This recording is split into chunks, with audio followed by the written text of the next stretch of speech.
Washington. In the $600 billion annual Defense Department budgets, the $22 million spent on the Advanced Aerospace Threat Identification Program was almost impossible to find. Which was how the Pentagon wanted it. For years, the program investigated reports of unidentified flying objects, according to Defense Department officials, interviews with program participants, and records obtained by the New York Times. It was run by a military intelligence official, Luis Elizondo, on the 5th floor of the Pentagon's C Ring, deep within the building's maze. The Defense Department has never before acknowledged the existence of the program, which it says it shut down in 2012. But its backers say that, while the Pentagon ended funding for the effort at that time, the program remains in existence.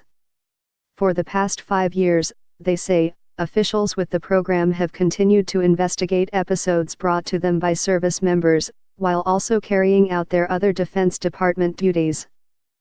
The shadowy program, parts of it remain classified, began in 2007, and initially it was largely funded at the request of Harry Reid, the Nevada Democrat who was the Senate Majority Leader at the time and who has long had an interest in space phenomena.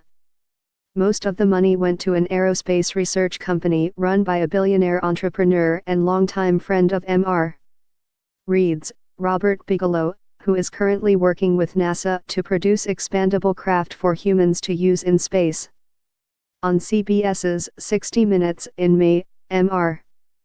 Bigelow said he was absolutely convinced that aliens exist and that UFOs have visited Earth.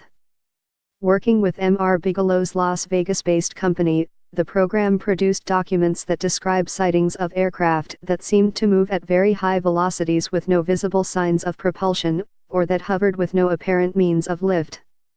Officials with the program have also studied videos of encounters between unknown objects and American military aircraft, including one released in August of a whitish oval object, about the size of a commercial plane, chased by 2 Navy F/A-18F fighter jets from the aircraft carrier Nimitz off the coast of San Diego in 2004. M.R. Reid, who retired from Congress this year, said he was proud of the program. "I'm not embarrassed or ashamed or sorry I got this thing going," M.R. Reid said in a recent interview in Nevada. "I think it's one of the good things I did in my congressional service. I've done something that no one has done before."